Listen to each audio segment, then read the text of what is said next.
Hello everyone, this is Parvez sir. Welcome back to our YouTube channel accountancy with Parvez sir. तो आज class 12 commerce के लिए जो हमारी क्लास है वो है ऑब्जेक्टिव टाइप क्वेश्चंस की क्लास।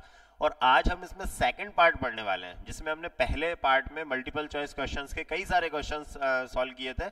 आज हम इसमें फिल इन द ब्लैंक्स के क्वेश्चन स्टार्ट कर रहे हैं। तो इसे मैं सेकंड पार्ट कहूंगा। फर्स्ट पार्ट हमारा कंप्लीट हो गया है, उसमें मैंने 90 क्वेश्चन 1 से लेके 90 तक के क्वेश्चन उसमें दिए थे।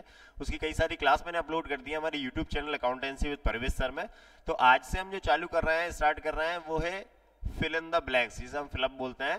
चलिए करते हैं स्टार्ट। तो सबसे पहले तो जल्दी से जुड़ जाइए और प्लीज जल्दी सब्सक्राइब जरूर कर लीजिए हमारा YouTube channel accountancy with Parvez sir. चलिए करते हैं आज की क्लास हम स्टार्ट। तो फिल इन द ब्लैंक्स में आज ही स्टार्ट हो रही है ये क्लास हमारी। मैं कोशिश करूंगा आपको के कंसेप्ट को समझाने की। जो क्वेश्चन हमारा आता है, जनरली हमें मल्टीपल चॉइस क्वेश्चन बहुत अच्छे लगते हैं, क्योंकि उसमें 4 ऑप्शन आते हैं, केबीसी की तरह ABCD कोई सा भी चूज कर ले तो आंसर वहां दिया हुआ होता है, वहां पर हमें आंसर मिलता है। तो हमें एक आसानी रहती है कि कोई सा भी एक ऑप्शन जो हमने उसका आंसर अगर कभी पढ़ा होगा तो हमें जल्दी से क्लिक हो जाता है। लेकिन फिलअप में ऐसा नहीं होता है। फिल इन द ब्लैंक्स में हमें आंसर याद होना चाहिए, 1 वर्ड में, फिलअप में। तो मैं कोशिश करूंगा आपको कंसेप्ट को समझाने की। तो अगर वो कंसेप्ट आपको समझ में आ जाएगा, अगर आपको उसकी क्वेश्चन समझ में आ जाएगा, तो उसका आंसर आपको इजी रहेगा याद करने के लिए। चलिए करते हैं स्टार्ट। मैंने इसके आंसर दिए हुए हैं। तो पहले तो बात करते हैं क्वेश्चंस की। क्वेश्चन को पहले समझते हैं हम, फिर आगे बात करेंगे। देखिए फर्स्ट क्वेश्चन है हमारा, इन पार्टनरशिप,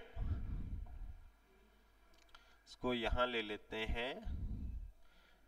चलिए देखिए, इन partnership the liability of the partner is. देखिए सबसे पहले जब भी आपके सामने क्वेश्चन आता है, हमें एकदम आंसर पे नहीं जाना है कि आंसर क्या है, अनलिमिटेड याद हो गया, चलो हटो आगे बढ़ो। नहीं, ये याद तो अभी हो गया, ये 2 दिन बाद आप याद करोगे भूल जाओगे। याद कैसे करेंगे, कंसेप्ट को समझो। पार्टनरशिप बिजनेस में जो पार्टनर्स की लायबिलिटी होती है वो अनलिमिटेड होती है, ऐसे याद करना है हमें। पार्टनर्स की जो लायबिलिटी है, अब पार्टनर्स की लायबिलिटी लिमिटेड कभी नहीं होती, चाहे वो स्लीपिंग पार्टनर हो चाहे एक्टिव पार्टनर हो, ठीक है ना। हमेशा आप याद रखना, पार्टनर्स की जो लायबिलिटी है वो अनलिमिटेड होती है। तो हमारा जो आंसर रहेगा वो क्या रहेगा, unlimited. In partnership the liability of the partner is unlimited, ठीक है। चलिए तो नेक्स्ट सेकंड पढ़ते हैं। In fixed capital method account is also made. अब फिक्स्ड कैपिटल, जब पार्टनर्स की कैपिटल फिक्स्ड होती है तो कौन कौन से अकाउंट ओपन किए जाते हैं, जब पार्टनर्स की कैपिटल फिक्स का मतलब है अब आप पार्टनर्स की कैपिटल को कम या ज्यादा नहीं कर सकते, डिक्रीज या इंक्रीज नहीं कर सकते। तो अब आपको जैसे पार्टनर के इंटरेस्ट ऑन कैपिटल लिखना है, सैलरी लिखना है, कमीशन लिखना है, प्रॉफिट लिखना है, ये सारी चीजें कहाँ लिखेंगे, ड्राइंग लिखना है। तो इसके लिए हमें एक सेपरेट अकाउंट ओपन करना पड़ता है और वो होता है करेंट अकाउंट। तो अगर पार्टनर्स की कैपिटल फिक्स्ड है, फिक्स्ड कैपिटल मेथड में हमें 2 अकाउंट ओपन करते हैं कैपिटल के। एक तो पार्टनर कैपिटल अकाउंट, जिसमें सिर्फ पार्टनर्स की कैपिटल आती है, और दूसरा अकाउंट जो बनता है वो पार्टनर्स करेंट अकाउंट। तो हमारा आंसर क्या रहेगा, पार्टनर्स करेंट अकाउंट, ठीक है ना। पहला आंसर था हमारा क्या, अनलिमिटेड। पार्टनर्स की लायबिलिटी जो है वो अनलिमिटेड होती है, और फिक्स्ड कैपिटल मेथड में हमें एक करेंट अकाउंट भी ओपन करना रहता है। चलिए next, the registration of partnership firm is.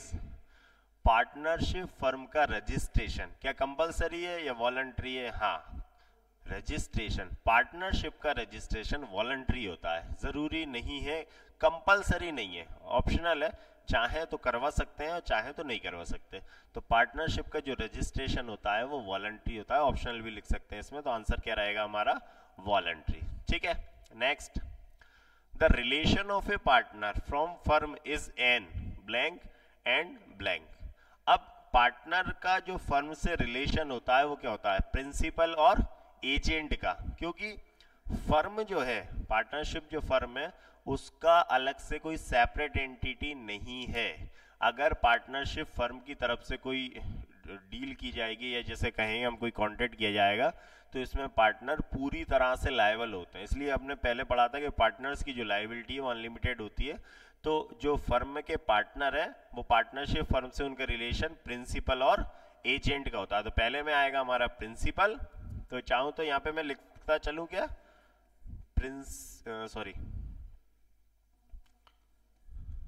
Principal और यहां क्या आ जाएगा, एजेंट। ठीक है, चलिए next. By product method interest on blank is calculate. Product method में किस चीज पे इंटरेस्ट कैलकुलेट किया जाता है, ड्राइंग पर। ठीक है, ये तो सिंपल है, हमने क्वेश्चन किए हैं इसके। प्रोडक्ट मेथड में जो इंटरेस्ट कैलकुलेट किया जाता है, इंटरेस्ट जो कैलकुलेट किया जाता है वो ड्राइंग पे किया जाता है, तो आंसर क्या कहलाएगा हमारा, ड्राइंग। ठीक है ना, वैसे आंसर मैंने दिए हुए हैं तो लिखने की आवश्यकता मुझे नहीं है। चलिए next. To prepare partnership deed is not a partnership deed. Partnership deed या पार्टनरशिप एग्रीमेंट या कॉन्ट्रैक्ट बनाना कंपलसरी है या ऑप्शनल है? सिंपल सी बात है कि पार्टनरशिप डीड बनाना कंपलसरी नहीं है।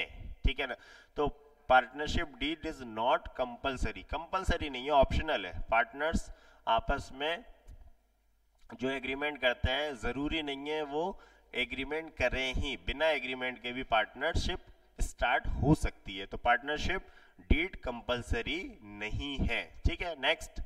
Super profit is that profit which is earn blank the normal profit. अब जो सुपर प्रॉफिट है वो एक्सेस किसका है, एक्सेस। अब एक्सेस का मतलब है सुपर प्रॉफिट जो होता है वो नॉर्मल प्रॉफिट से ज्यादा होता है, जो नॉर्मल प्रॉफिट से जो एक्सेस आएगा वो सुपर प्रॉफिट कहलाता है। तो super profit is that profit which is earn excess the normal profit.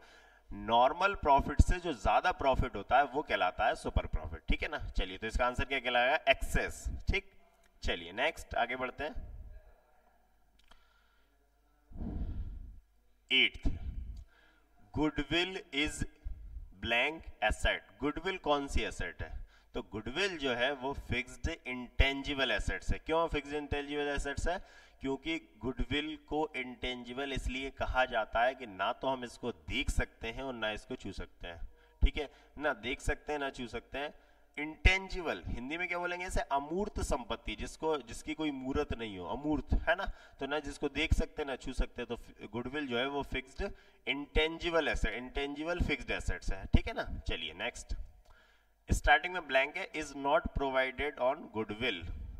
Goodwill पर क्या नहीं लगता, गुडविल पर डेप्रिसिएशन नहीं ली। क्यों, गुडविल फिक्स्ड इंटेंजिबल एसेट्स है, लेकिन डेप्रिसिएशन जो होता है वो गुडविल पर इसलिए नहीं लगता कि डेप्रिसिएशन सिर्फ फिक्स्ड एसेट्स पे लगता है, और डेप्रिसिएशन उस चीज पे लगता है जो टाइम होने के साथ साथ, मतलब जैसे बोलते हैं ना, यूज करने के साथ साथ कम होती जाती है जिसका रेट। जैसे आप मशीन का यूज कर रहे हैं तो मशीन जो है वो धीरे धीरे उसकी रेट क्या हो जाएगी, कम, धीरे धीरे घिसती जाएगी। वैसा बोलेंगे ना, प्रोडक्शन से क्या होगा, धीरे धीरे उसकी रेट कम होती जाएगी और उसमें घिसावट आती जाएगी, डिक्रीज होती जाएगी, तो इसलिए वहां पे डेप लगता है। फर्नीचर पे भी डेप ऐसी लगता है, बिल्डिंग पे डेप लगता है, लेकिन गुडविल पर डेप नहीं लगता। क्यों नहीं लगता गुडविल पर डेप, गुडविल एक इंटेंजिबल एसेट्स है, और गुडविल ऐसी कोई एसेट नहीं है जिसको यूज करने के साथ साथ उसकी जो रेट है या उसकी प्राइस में कमी आती जाए। ठीक है, तो ब्लैंक जो है वह goodwill is not provided on goodwill, sorry depreciation is not provided on goodwill, तो गुडविल पर डेप्रिसिएशन नहीं लगता काउंट। ठीक है, चलिए next. The partnership originates with. अब पार्टनरशिप जो है वो क्या चीज है, पार्टनरशिप की स्टार्टिंग कैसे होती है, एग्रीमेंट से। पार्टनरशिप क्या है, और एक्चुअल में एक एग्रीमेंट है, दो लोगों, कम से कम दो लोगों के बीच का एक एग्रीमेंट है, कॉन्ट्रैक्ट है, जिससे कि आगे बिजनेस स्टार्ट होता है। तो पार्टनरशिप ओरिजिनेट्स विथ कॉन्ट्रैक्ट या एग्रीमेंट। इसके ऑब्लिक में हम, इसको ऑब्लिक में है ये, कॉन्ट्रैक्ट या एग्रीमेंट, दोनों चीजें नहीं है ये, कॉन्ट्रैक्ट या एग्रीमेंट। ठीक है, the partnership originates with contract या एग्रीमेंट। तो पार्टनरशिप का जो उदय होता है, जिसे बोलते हैं ना पार्टनरशिप स्टार्ट कहां से होती है, तो पार्टनरशिप स्टार्ट होती है एग्रीमेंट या कॉन्ट्रैक्ट से। ठीक, नेक्स्ट। स्टार्टिंग में ब्लैंक है, of A partnership is a change in relationship among the partners.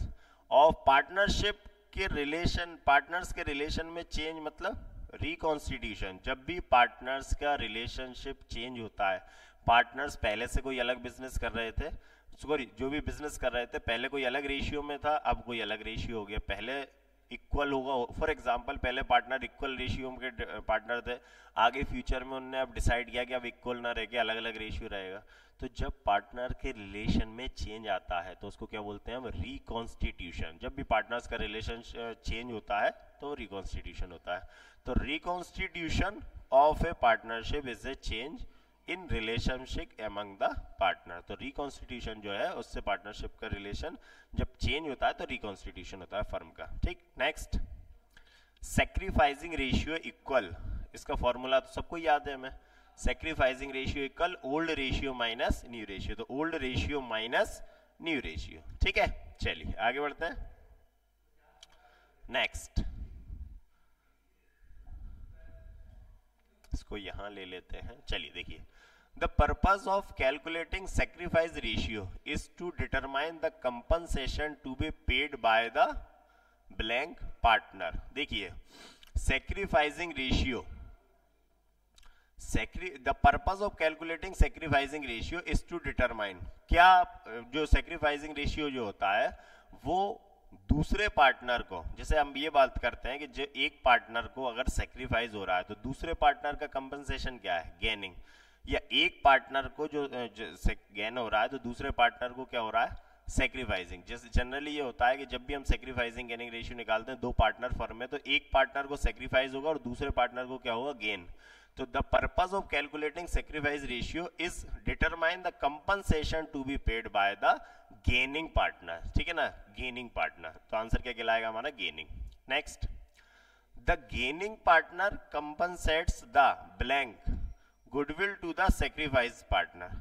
अब देखिए, जिस भी पार्टनर का सेक्रीफाइस होता है तो गेनिंग पार्टनर क्या करता है, उस गुडविल को प्रोपोर्शनेट उसको देता है, किसको, सेक्रीफाइस वाले पार्टनर को। जैसे रिकॉन्स्टिट्यूशन हुआ फर्म में, तो रिकॉन्स्टिट्यूशन से क्या होता है कि एक पार्टनर को सेक्रीफाइस होता है और दूसरे पार्टनर को क्या होता है, गेन। तो जिस पार्टनर को गेन होता है फ्यूचर में उसको हमेशा प्रॉफिट ज्यादा मिलने वाला है, तो उतनी गुडविल जो है वो उस पार्टनर को देता है जिसको सेक्रीफाइस होता है। तो ये लिखा है कि द गेनिंग पार्टनर कंपनसेट्स, जो गेनिंग पार्टनर होता है, गेनर जो होता है, वो सेक्रीफाइस वाले पार्टनर को प्रोपोर्शनेट, अनुपात के हिसाब से गुडविल देता है। तो आंसर क्या कहलाएगा हमारा, प्रोपोर्शनेट्स। ठीक है, next, by gaining ratio there is an blank in the ratio of left partners. Gaining ratio, देखिए गेनिंग रेशियो क्या होता है, बढ़ जा रहा है। मतलब अगर कोई पार्टनर फर्म को लेफ्ट कर रहा है, फर्म को छोड़कर जा रहा है, तो इसका मतलब क्या होगा कि जो अदर पार्टनर है उनका रेशियो बढ़ जाएगा। जैसे फर्म में 3 पार्टनर हैं और उनमें से अगर कोई एक पार्टनर रिटायर हो रहा है तो इसका मतलब है कि बाकी के जो 2 पार्टनर, रिमेनिंग जो पार्टनर है, उनका जो रेशियो है वो क्या होगा, गेन करेगा, बढ़ जाएगा। तो by gaining ratio there is an increase in the ratio of left partners. ठीक है, तो इसका आंसर क्या कहलाएगा हमारा, इंक्रीज कहलाएगा। ठीक, next, revolution account is a blank account. Revolution account जो है वो कौन सा नेचर का अकाउंट है, नॉमिनल नेचर का। ठीक है, ये तो आपको सिंपल सा याद होगा, revolution account is a nominal account. ठीक, next, decrease in liabilities is firm. अब फर्म की अगर लायबिलिटी कम होंगी तो क्या होगा, अगर जैसे हमें किसी को पैसा देना है और अगर वो कम हो गया, डिक्रीज हो गया, तो इसका मतलब हमें प्रॉफिट हो गया। तो डिक्रीज इन लायबिलिटीज उस फर्म से प्रॉफिट, क्या आंसर कहलाएगा हमारा, प्रॉफिट। फर्म की जो लायबिलिटी डिक्रीज होंगी उससे क्या होगा, प्रॉफिट होगा। ठीक है, चलिए आगे बढ़ते हैं। नेक्स्ट, व्हेन चेंज्ड, एक minute, when change figure of assets and liabilities are not shown in the books then blank account is opened। तो जब एसेट्स और लायबिलिटी की जो अमाउंट है अगर वो चेंज होती है और वो बैलेंस शीट में नहीं लिखी जाती है तो कौन सा अकाउंट ओपन होता है। जैसे कोई बैलेंस शीट है और उसमें एसेट्स और लायबिलिटी की अमाउंट डिक्रीज या इंक्रीज नहीं की जा रही है तो हमें एक मेमोरेंडम रिवोल्यूशन अकाउंट ओपन किया जाता है। तो when change figure of assets and liabilities are not shown in the books, अगर बैलेंस शीट में एसेट्स और लायबिलिटी की अमाउंट जो है, फिगर जो है वो चेंज होती है, तो इसके लिए हम एक मेमोरेंडम रिवोल्यूशन अकाउंट ओपन करते हैं। ठीक है, तो इसका आंसर क्या कहलाएगा हमारा, memorandum revolution. Next, the right over the amount of goodwill rest with blank partner. इसका मतलब क्या हुआ कि right over the amount of goodwill, rest with old partner, इसका आंसर क्या कहलाएगा हमारा, old partner. The right over the amount of goodwill rest with the old partners, तो इसका आंसर 19 का क्या कहलाएगा हमारा, ओल्ड पार्टनर। ठीक है ना। नेक्स्ट, इस क्वेश्चन को हमें सॉल्व करना पड़ेगा, कर देते हैं solve. A B and C are partners in a firm who share the profit and loss in the ratio of 1/2, 1/4, 1/4. B retires from the firm. New ratio will be, अब देखिए इसको हम कैलकुलेट कर लेते हैं, यहां इसको ले लेता हूं मैं, ठीक है, या हमारे पास नेक्स्ट में अगर हो जगह, चलिए पहले मैं नेक्स्ट में लेता हूं इसके लिए, फिर क्वेश्चन नहीं मिलेगा आपको। चलिए यही कर देता हूं मैं, जैसे एक मिनट, चलिए देखिए, जैसे 3 पार्टनर हैं A B and C, short में ले लेते हैं, कुछ कम जगह है हमारे पास। इनका रेशियो है 1/2, 1/4, 1/4, ठीक है, ये रेशियो है इनका। तो पहले तो इनको इक्वल कर लेते हैं हम, तो एलसीएम लिया हमने कितना, 4, तो 2 2 4, 2 1 2, प्लस 4 4 1, 1 1 1, 4 4 1, 1 1 1। इनका जो रेशियो है वो है 2:1:1। पहले तो हमने रेशियो को इक्वल करा, क्योंकि डिवाइड में जो था वो इक्वल अमाउंट नहीं था, तो हमने पहले उसे इक्वल कर लिया। मींस इनका जो रेशियो है वो 2/4, 1/4, 1/4 है। अब कौन पार्टनर रिटायर हो रहा है, बी। बी फर्म से जा रहा है, तो बी का जो रेशियो है वो कितना है, 1/4 है।